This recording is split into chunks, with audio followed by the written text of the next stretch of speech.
So, salamat po sa Panginoon.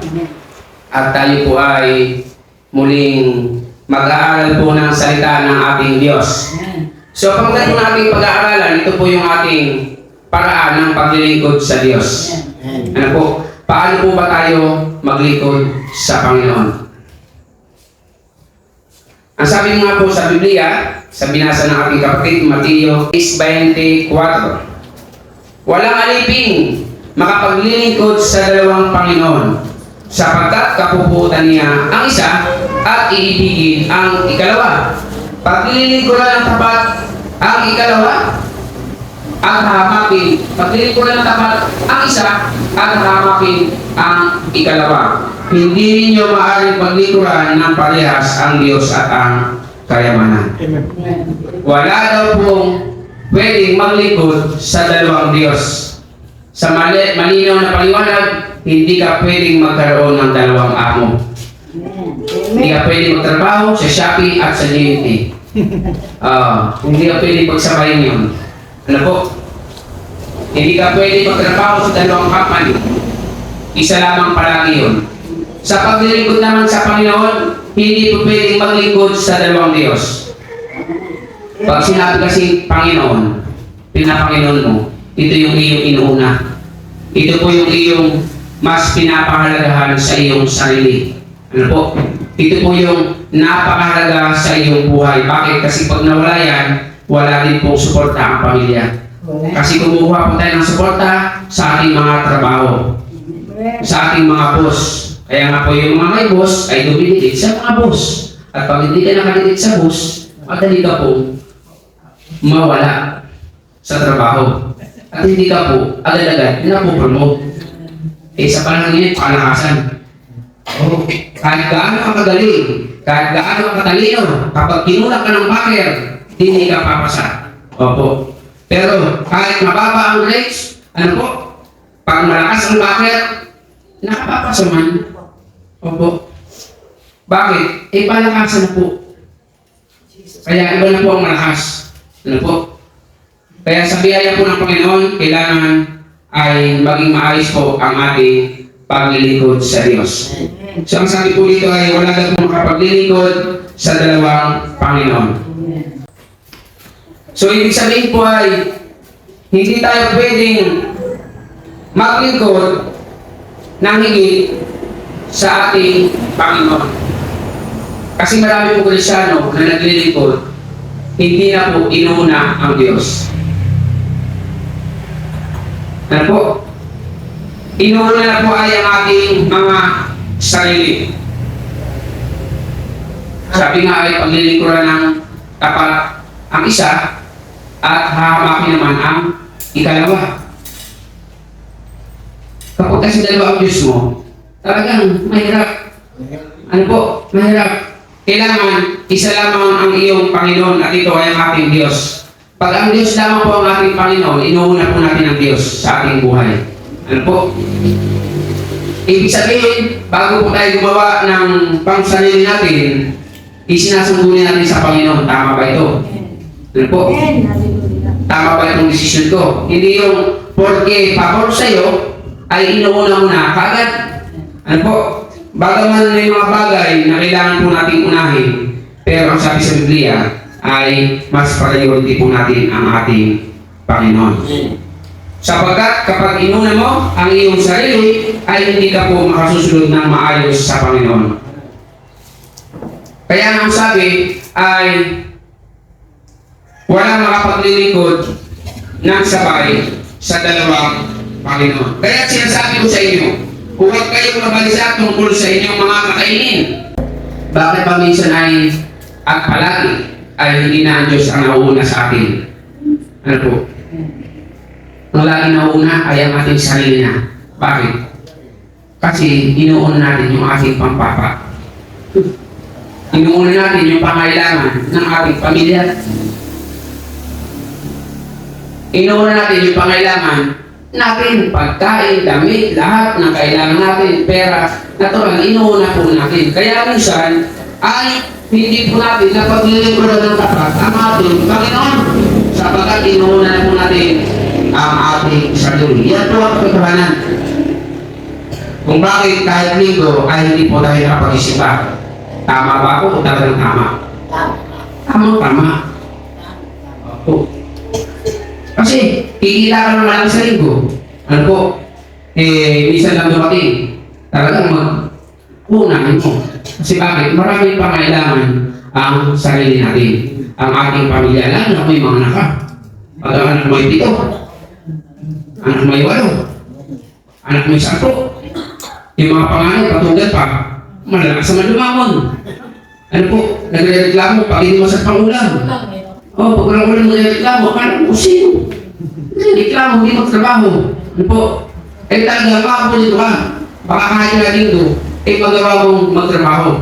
Pero ang bilin ng Panginoon, huwag kayong mabalisa. Kaya sinasabi ko sa inyo, huwag kayong mabalisa tungkol sa inyong kakainin at inyong iinumin. Ang ibon pa, nakakita kayo napabalisa pagka po walang makain yung mama niya. Pag nakakulong, pero pakawalan mo, at hindi po yan yung mama niya. Opo. Kasi yun na po yung habit ng kanilang buhay. Hindi sila nag-aalala kasi alam nila ang pupuntahan nila, may pagkain doon. Di po ba? Lalo na ang tao. Dapat hindi kayo po nag-aalala sa iyong pagkain kung ikay nagtitiwala lamang sa ating Panginoon. Ang dapat po sa mga anak ng Diyos, ang dapat po sa mga Kristiyano, ay hindi po nag-aalala sa ating mga kakainin. Hindi po talaga ako nag-alala kailanman sa aming kakainin dahil pagka wala, pag-uho kaya ko ng masagtan na nila sa liglig. O kaya mangungutang ako pag walang-wala.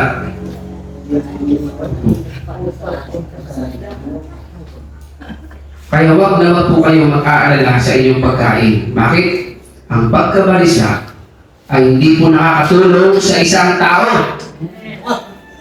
Baka hindi ma-stroke na magkasakit pa dahil lamang sa wala ka pang bigas bukas ay naging dahilan kaya ikaw ay na-stress at ikaw ay nahigla at biglang ni-atake sa puso. Kaya pag wala kayong isasaing, may kailangan ka bukas at alam mo wala pa, huwag kang mabansa. Manalangin ka sa Panginoon. Manalangin ka, Panginoon, kailangan ko po ng ganito. Panginoon, bigay po ako ng ganito. At kapag ito po ay hindi nabalisa, magtatagumpay ka po. Sa anumang laban, kapag lagi ka nababalisa, ay sure lose ka na. Sigurado ka ng talo. Kung may laban naman sa Pacquiao ngayon, yan ba yung nababalisa? Pag nakaramdam ng balisa, ay ang malaki, wala na, natupak na yan. Pero hindi siya nababalisa. Dahil siya ay may kampiyansa sa kanyang sarili. Ano po? At bilang mga anak ng Diyos, kailangan mataas po ang ating kumpiyansa sa ating sarili. Hindi ko naman sinasabing maging mapagmataas tayo. Pero ang isang taong mababa ang kumpiyansa sa sarili, hindi po nagtatagumpay. Sa pagkakati po sa inyo, pataasin nyo ang inyong kumpiyansa sa inyong sarili. Pag tumaas ang kumpiyansa mo sa iyong sarili, magtatagumpay na po. Pero kung ang tingin mo sa sarili mo, gatulad ka lamang, at talagang wala kang magagawa, yan ka na po. Wala ka talagang magkagawang matino.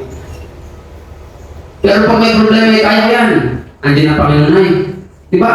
Gusto kong bumili, kaya ko yan. Tutulungan ako ng Panginoon dyan. Panginoon, bilhin mo nga po ako ng paraan kung paano ko yan makukuha yung ganyang gusto ko. At bibigyan ka ng Diyos ng katahimikan para yan po ay makuha mo sa biyaya ng Diyos. Pero pag nga naman sa sarili tayo na naman, ay talaga hindi po tayo magkakaroon ng tagumpay sa ating sarili. So kailangan bilang mga anak ng Diyos ay maging mataas po yung ating tiwala sa sarili natin. Bakit? Kasi alam mo, sinasamahan ka ng Diyos. Kapangit na sa isang tao yung walang tiwala sa sarili. Ayaw ko gano'n. Ayaw ko po ng gano'ng kaibigan. Yung kaibigan ko, pagtingin ko pa lamang ay himatlogin, tawagin.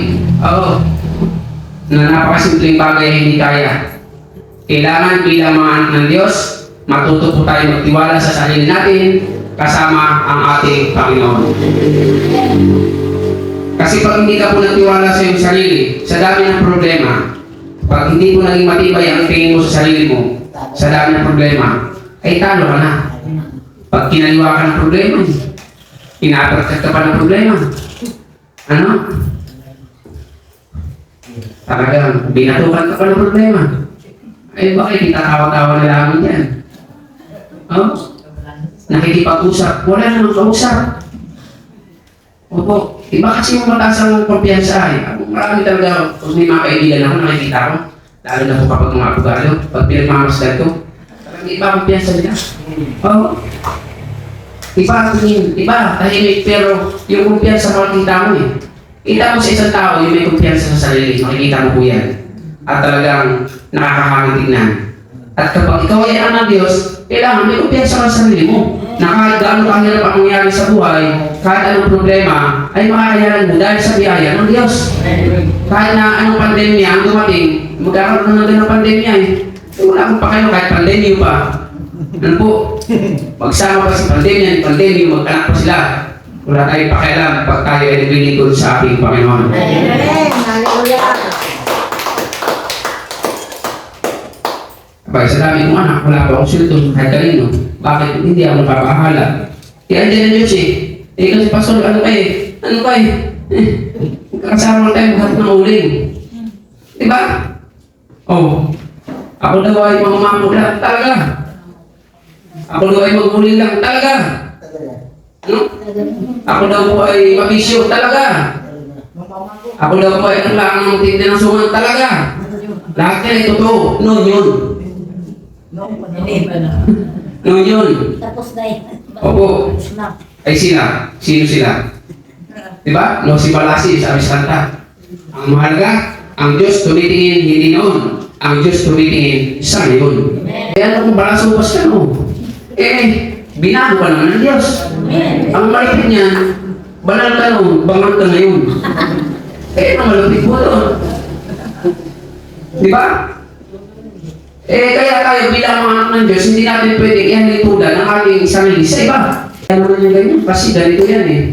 Pero kung pag-aaralan niyo po ang ating mga pinagmulan, isa lamang ang ating pinagmulan. Ngunit may sikreto lamang.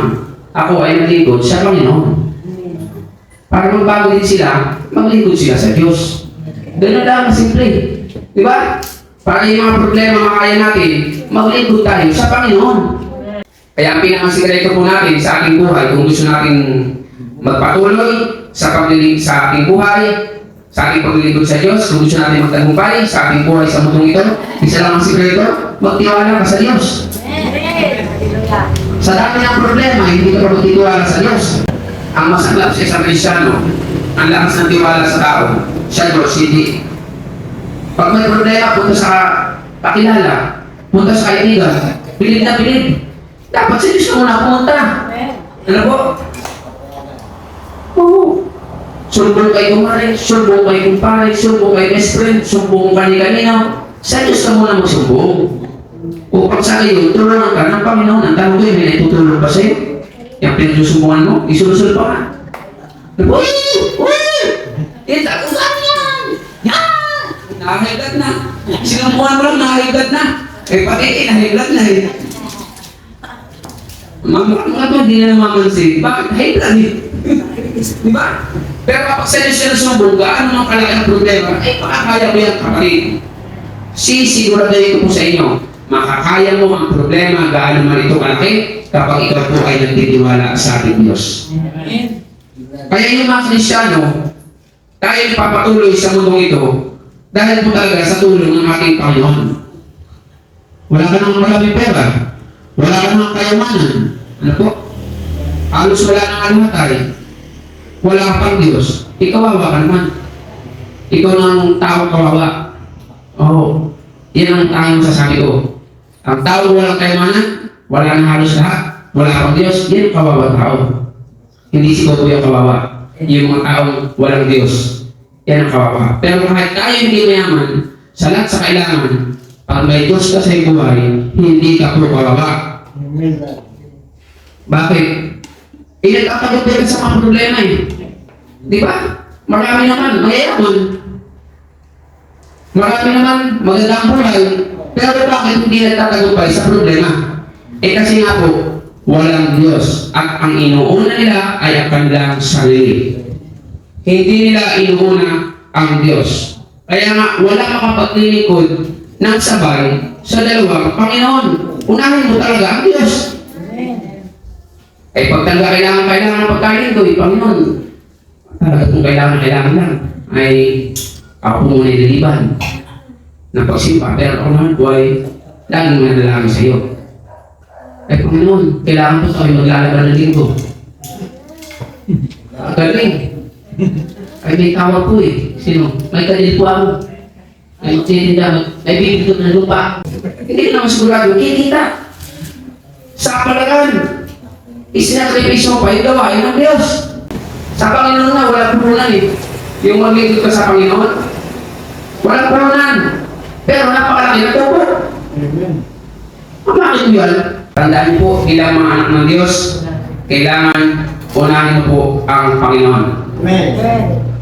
Pero ituturo ko po sa inyo. Pag ito nagawa ninyo, mga magulang, mga kapatid, pag ito nagawa ninyo, siguradong 100%, 1 million pagpapalayan ng Diyos. Pag sinakripisyo mo yung kikitain mo, inuna mo ang Diyos, pagpapalayan ka ng Diyos.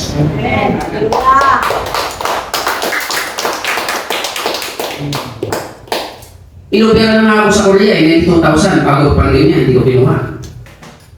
Oh, sige. Pag natapos mo kontrata mo, 4 years, may 4 na million ka pa. Sige, pag-isipin ko yun. Yung ibang kaibigan, talaga naman kumikita sila doon. Oh. Bakit hindi ko sinakripisyo?